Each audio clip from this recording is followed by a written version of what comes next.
আসসালামু আলাইকুম রহমতুল্লাহি অবরকাতুহ। সম্মানিত দর্শক, বাংলাদেশের যে চলমান রাজনীতি সেখানে সাবেক প্রধানমন্ত্রী শেখ হাসিনাকে নিয়ে আলোচনা কোনো অবস্থাতেই থামানো যাচ্ছে না। তাকে কেন্দ্র করে হাস্য তৈরি হচ্ছে, রস তৈরি হচ্ছে, তাকে কেন্দ্র করে নাটক তৈরি হচ্ছে, সিনেমা তৈরি হচ্ছে। তাকে উপলক্ষ বানিয়ে মানুষকে ক্রোধান্বিত করার চেষ্টা করা হচ্ছে। তাকে উপলক্ষ করে মানুষের মনে আওয়ামী লীগ সম্পর্কে এবং শেখ হাসিনা সম্পর্কে, শেখ পরিবার সম্পর্কে ঘৃণার উদ্রেক তৈরি করা হচ্ছে।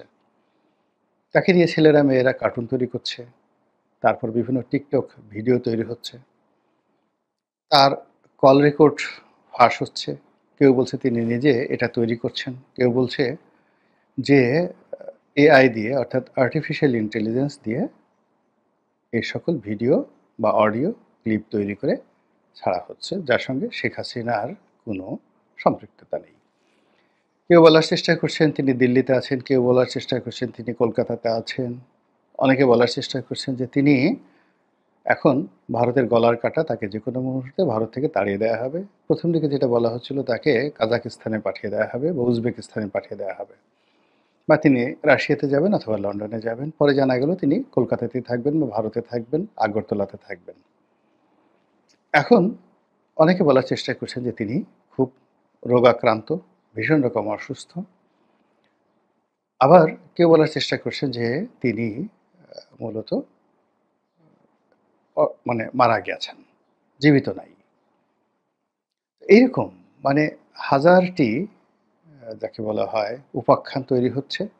এরই মধ্যে তিনি তার যে দল আওয়ামী লীগের যে ফেসবুক পেজ আছে সেখানে তিনি তার নেতাকর্মীদের সঙ্গে বৈঠক করছেন এবং সেখানে তিনি তার চেহারা দেখাচ্ছেন না, অডিওতে তিনি কথা বলছেন।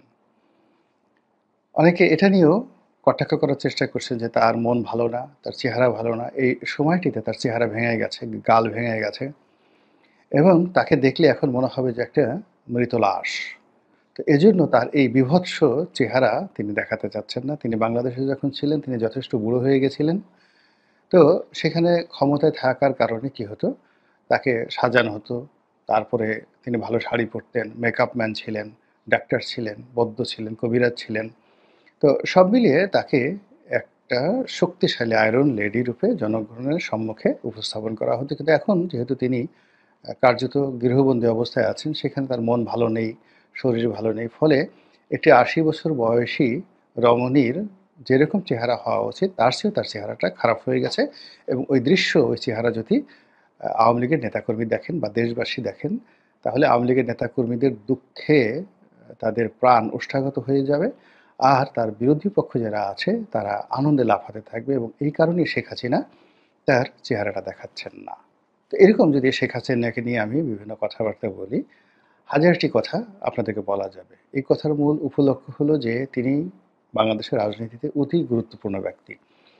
আর সেই অতি গুরুত্বপূর্ণ ব্যক্তির কারণেই আমরা আমাদের দৈনন্দিন জীবনে যা কিছুই করছি, একটিবারের জন্য আওয়ামী লীগকে বাদ দিতে পারছি না এবং একটিবারের জন্য শেখ হাসিনাকে আমরা ভুলতে পারছি না। তাকে আমরা যে গালি দিচ্ছি মূলত ভালোবেসে গালি দিচ্ছি, অথবা ভয় পেয়ে গালি দিচ্ছি, অথবা তার আক্রমণ থেকে নিজেদেরকে দূরে রাখার জন্য গালি দিচ্ছি। এই হলো বাস্তবতা। তো এরই মধ্যে কিছু, কিছু বক্তব্য বাংলাদেশে যথেষ্ট কৌতুক তৈরি করে এবং সেটা কখনো শেখ হাসিনার বক্তব্য, কখনো সরকারের বক্তব্য, কখনো যাকে বলা হয় আ যাকে বলা হয় সরকারের যারা কর্তা ব্যক্তি রয়েছেন তাদের বক্তব্য। তো সব মিলিয়ে শেখ হাসিনা মনে হচ্ছে যে ইতিহাসের সবচেয়ে একটি আলোচিত অবস্থানে তিনি রয়েছেন। তিনি যখন সরকারে ছিলেন হয়তো তখনও তাকে নিয়ে এভাবে আলোচনা হতো না। তাকে নিয়ে আলোচনা হচ্ছে লন্ডনে, তাকে নিয়ে আলোচনা হচ্ছে আমেরিকাতে, তাকে নিয়ে আলোচনা হচ্ছে ঢাকাতে, টেকনাফে, তেঁতুলিয়াতে, আরও অনেক জায়গাতে, টুঙ্গিপাড়াতে। তো এরকম একটি আলোচনা হলো যে শেখ হাসিনা গুলির নির্দেশ দিয়েছিলেন, এরকম একটা টেলিফোনের যে সংলাপ এটি ভাইরাল হয়েছে। তিনি সামরিক বাহিনীর কর্তাদেরকে অথবা পুলিশ কর্তাদেরকে অথবা র্যাব কর্তাদেরকে আমি শুনিনি, হালকা একটু শুনেছি, পরিপূর্ণটা শোনা হয়নি। এটা শোনার রুচিও নেই, অভিজ্ঞানও নেই প্রয়োজনও নেই। বরং এগুলো শোনাটা আমার কাছে একটা যাকে বলা হয় মানসিক বিকৃতি মনে হচ্ছে। তো সেখানে যেটা বলার চেষ্টা করা হচ্ছে যে তিনি সরাসরি আ হেলিকপ্টার থেকে গুলি চালানোর নির্দেশ দিয়েছেন এবং প্রাণঘাতী অস্ত্র অর্থাৎ পুলিশ সাধারণত যে সকল অস্ত্র আ যাকে বলা হয় ব্যবহার করে সেটা হলো রাবার বুলেট, লাঠি, টিয়ার শেল যেগুলোতে মানুষ মরে না। আর যেগুলোতে একদম সরাসরি আ মানুষ মারা যায় এই ধরনের অস্ত্র যুদ্ধে যেগুলো ব্যবহৃত হয় সেইগুলো ব্যবহার করার জন্য নির্দেশনা তিনি দিয়েছেন এবং যত লাগে তত মেরে ফেলো। এরকম একটি বক্তব্য প্রচার করার চেষ্টা করা হচ্ছে। এখন বোঝার চেষ্টা করুন যে এটা আমরা কেন করছি? আমাদের এটা দরকার কি এই সময়টিতে? শেখ হাসিনা এখন হত্যা মামলার আসামি। একটি দুটো নয়, শত, শত হত্যা মামলার আসামি। তার যদি সব মামলাগুলোর বিচার হয় এবং সব মামলাগুলোর শাস্তি একত্র করা হয়, কম করে হলেও ৩,০০০ বছর তার শাস্তি হবে। যদি যাবজ্জীবন দিতে যান ৩,০০০ বছর তার কারাদণ্ড হবে। আর যদি তাকে ফাঁসিতে লটকাতে চান তাও অন্তত ৩,০০০ বার আপনি তাকে ফাঁসিতে লটকাতে পারবেন। তো সেক্ষেত্রে তিনি গুলির আদেশ দিয়েছেন এই কথা বলে আমরা যে জনগণের মধ্যে যে বার্তাটা পৌঁছানোর চেষ্টা করছি, সেটি তো আল্টিমেটলি বুমেরাং হয়ে যাচ্ছে। আল্টিমেটলি বুমেরাং হয়ে যাচ্ছে অর্থাৎ আমরা যে ভয় পাচ্ছি অর্থাৎ যারা সরকার পরিচালনা করছেন তারা শেখ হাসিনাকে ভয় পাচ্ছেন, ১। দ্বিতীয়ত যে তিনি এই নির্দেশনা যাদেরকে দিয়েছেন, আ সেটা ছাত্রলীগের নেতাকর্মী নয়, তারা সরকারি কর্মকর্তা-কর্মচারী। তো এই সরকারি কর্মকর্তা-কর্মচারীদের একটা যাকে বলা হয় চেইন অফ কমান্ড আছে। যেমন ধরুন তিনি যদি সেনাপ্রধানকেই একটা কমান্ডের অধীনে তিনি বলে থাকেন যে, "ডু ইট, এটা করো।" তো সেনাপ্রধান তার সেকেন্ড ইন কমান্ডকে বলেছেন।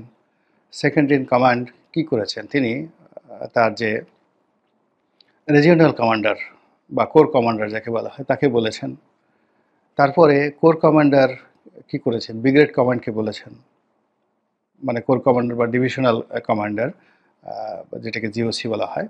তো সেই জিওসি বলেছেন ব্রিগেড কমান্ডকে। ব্রিগেড কমান্ড হুকুম করেছেন ফিল্ড কমান্ডকে, লেফটেন্যান্ট কর্নেলকে।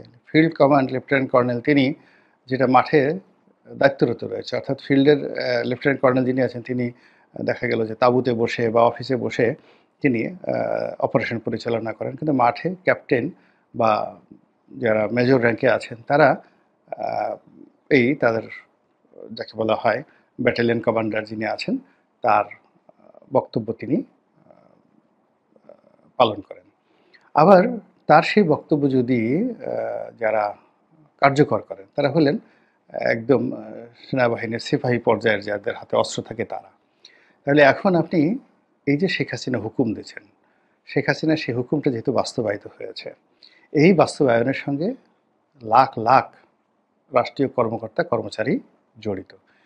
আপনি কাকে রেখে কাকে বিচার করবেন? যদি পালের গোদাকে ধরেন, শেখ হাসিনাকে একা ধরেন, একা বিচার করেন, রাষ্ট্রকে সংহত রাখতে চান, তাহলে এই বিষয়গুলো নিয়ে নাড়াচাড়া করাটা বুদ্ধিমানের কাজ নয়। আর যদি আপনি মনে করেন যে না পুরো রাষ্ট্র ব্যবস্থার সবাইকে শেখ হাসিনার হুকুম যারা পালন করেছে, সেক্ষেত্রে আপনাকে ইউনিয়ন পরিষদের তহসিলদার থেকে শুরু করে চৌকিদার পর্যন্ত সবাইকে ধরতে হবে। এর কারণ হলো এই চৌকিদাররাও পর্যন্ত অপকর্মের সাথে জড়িত ছিল। ছোট্ট একটা উদাহরণ দেই যেমন ধরুন নির্বাচন হলো।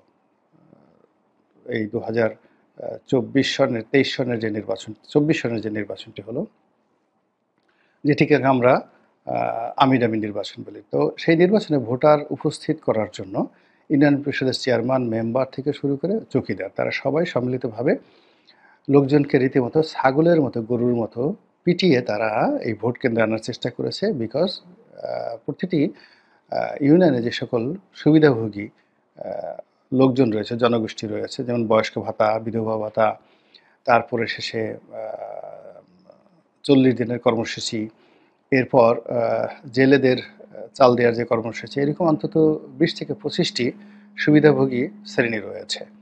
তো এই যারা এই সুবিধাগুলো গ্রহণ করেন, তাদের সবাইকে বাধ্য করা হয়েছে ভোট কেন্দ্রে আসার জন্য। এখন আপনি যারা ভোট দিয়েছে তাদেরকেও তো আপনার মারতে হবে যে তোমরা এত খারাপ মাত্র ২০ কেজি চালের জন্য তোমরা একটা অবৈধ সরকারকে ভোট দিয়েছ, চলো তোমাদেরকে শাস্তি দেই। তো এভাবে আসলে যত উইন্ডো বাড়াবেন, যত ফ্রন্ট বাড়াবেন, তত বেসিক্যালি আপনি বিপদ এবং বিপদে পড়বেন, এবং যাদেরকে আপনি টার্গেট করবেন, হয়তো আপনি টার্গেট না বুঝেই করছেন, তারা আল্টিমেটলি সবাই শেখ হাসিনার পক্ষে চলে যাবে। তো এই কারণে কি হচ্ছে যে এই যে শেখ হাসিনা হুকুম দিয়েছেন, এই জিনিসটা প্রচার করাটা আসলে মানে যারা কর্তা ব্যক্তি রয়েছেন তাদের জন্য একটা নির্বুদ্ধিতার কাজ হয়েছে, এবং এই কর্মের ফলে যেটি আহ, প্রকাশিত হয়ে পড়ে সেটি হলো মানুষ সবসময় শক্তিশালী লোককে পছন্দ করে, শক্তিশালী গাছ পছন্দ করে, শক্তিশালী মানুষকে পছন্দ করে। তারা তাদের কাছে যায় না। আমরা যেমন দেখা যদি বলা হয় যে ঠিক আছে, একটা রয়্যাল বেঙ্গল টাইগার, একটা রয়্যাল বেঙ্গল টাইগার, তাকে প্রশংসা করার কিচ্ছু নেই, প্রচণ্ড হিংস্র, কাছে গিয়ে দেখবেন প্রচণ্ড দুর্গন্ধ আসে, এত দুর্গন্ধ আসে, এবং এ যদি আপনাকে একটা চুম্বন করে বা তার জিহ্বা দিয়ে যদি আপনাকে, যাকে বলা হয়, একটা লেহন করে, চাটা দেয়, আপনার চামড়া উঠে যাবে। আপনারা জানেন যে বাঘের যে জিহ্বা, এটা এতটা ধারালো যে কোনো ওয়ালে যদি বাঘ চাটে, ওয়ালের প্লাস্টার পর্যন্ত খসে পড়ে, এতটা শক্তিশালী, এতটা ধারালো। তো তারপরে আমরা সেই বাঘকে কি বলি? বাঘ মামা বলি। সিংহকে কি বলি? সিংহ মামা বলি। অথচ বাঘ সিংহের কাছে আপনি তাদের মানে কোনো কিছুই নেই যেটাকে আপনাকে আকর্ষণ করতে পারে, গায়ে দুর্গন্ধ, হিংস্র, তারপর তাদের যে বুদ্ধিশুদ্ধিও কিন্তু শিয়ালের মতো অতটা বুদ্ধিশুদ্ধি নেই, গোয়ার গোবিন্দ টাইপের, একা একা থাকে, কারোর সাথে চলে না, অসামাজিক। কিন্তু আপনি তাকে ভালোবাসেন শক্তিমত্তার জন্য। এখন আপনি শেখ হাসিনা গুলির হুকুম দেন, তারপরে শেখ হাসিনা গুম করেন, খুন করেন, তারপরে শেখ হাসিনা এটা করেন, ওটা করেন, মানে যেভাবে যত নেতিবাচক কথা বলেন তাকে মূলত একজন রাক্ষসী, একজন ডাইনি, আপনি যেভাবেই তাকে প্রমাণ করতে চান না কেন, আলটিমেটলি আমাদের যারা ভীত সন্ত্রস্ত যারা লোকজন রয়েছে, তারা ভয় করবে এবং শেখ হাসিনার ব্যাপারে নিউট্রাল হয়ে যাবে। এবং তারা অনেকেই বলবে যে এই মহিলা যদি কোনো কারণে আবার আসে, তাহলে তো এই সময়টাতে সে হেলিকপ্টারে করে গুলির হুকুম দিয়েছে, আগামীতে তো হেলিকপ্টার থেকে গুলির হুকুম দেবে না, যে বলে ডাইরেক্ট ধরে নিয়ে আসো আর আমার চোখের সামনে তাদেরকে ব্রাশ ফায়ার করে মেরে ফেলো। কাছি বাবা গো, মা গো, আমি এই ব্রাশ ফায়ারের মধ্যে পড়তে যাব না। আমাদের সমাজের মানুষ এরকম ভীত সন্ত্রস্ত, এবং এটা আজকে কালকের নয়। একটা সময় একটা ছোট কাহিনী বলি, আমি জানি না ভিডিওর লেন্থ কতটুকু হবে। ইয়াজুজ এবং মাজুজদের আমরা গল্প জানি। তো মধ্যযুগে সেই মঙ্গল সেনাদের বিরুদ্ধে সেই গুজব ছড়িয়ে পড়লো যে এরা মূলত ইয়াজুজ এবং মাজুজ। ইয়াজুজ এবং মাজুজ এরা পাহাড় চেটে চেটে খেয়ে ফেলে। তো এই অবস্থাতে চেঙ্গিস খানের বাহিনী পৃথিবীর সবচেয়ে ওই মুহূর্তে ১ নম্বর সুরক্ষিত শহর, সেটা হলো গুরগাঁও, রাজধানী, খাওয়ারিজম ডাইনেস্টির রাজধানী গুরগাঁও, সেটা আক্রমণ করলো। তো যখন বাহিনী আসলো, ওটা কয়েক স্তরের, এমনকি কনস্টান্টিনোপলের যে রক্ষাবহু ছিল, তার চেয়েও সুরক্ষিত শহর ছিল গুরগাঁও। এখন এত বড় ৩ স্তর ৪ স্তরের দেয়ালের মধ্যে থেকে, এবং এক একটা দেয়ালের যে স্তর, এটা সেই যাকে বলা হয় গ্রেট ওয়ালের মতো, অর্থাৎ ৩ থেকে ৪ জন ঘোড়া নিয়ে সেই দেয়ালের উপর দিয়ে যেতে পারে। এইরকম যদি ৩টি দেয়াল থাকে পাশাপাশি, সেই দেয়ালের মধ্যে যদি ১০ লাখ অধিবাসী বসবাস করে, তারা যদি ইয়াজুজ মাজুজের ভয়ে কাঁপতে থাকে যে ওই বাহিনী তারা ওয়াল চেটে চেটে, দেয়াল চেটে চেটে এই সমস্ত দেয়াল খেয়ে ফেলতে পারবে। তো এই ইয়াজুজ মাজুজ আসছে এই ভয়ে সেই খাওয়ারিজম ডাইনেস্টির যারা অধিবাসী, যারা লোকজন, তারা বলতে গেলে কোনো যুদ্ধই করে নাই এই মঙ্গলদের বিরুদ্ধে। তো এরকম মানুষ আসলে ভয় পেতে ভালোবাসে, মানুষ কাঁদতে ভালোবাসে, মানুষ দুঃখ পেতে ভালোবাসে। মানুষকে আপনি যত বেশি তুচ্ছ তাচ্ছিল্য যাকে করবেন, ও তত বেশি আপনার প্রতি যাকে বলা হয় আগ্রহান্বিত হবে। আপনি যার বিরুদ্ধে যত বেশি অপপ্রচার চালাবেন, ও তত বেশি নায়ক হয়ে যাবে। এখন এই যে শেখ হাসিনা গুলি করেছেন, ইত্যাদি ইত্যাদি করেছেন, এই সমস্ত কথা বলে মূলত তাকে আরও কিংবদন্তির নায়িকা বানিয়ে দেয়া হচ্ছে বলে আমি মনে করি। আল্লাহ আমাদের সবাইকে বোঝার, জানার, অনুধাবন করার এবং সে অনুযায়ী কর্ম করার তৌফিক এনায়েত করুন। আসসালামু আলাইকুম ওয়া রাহমাতুল্লাহি ওয়া বারাকাতুহু।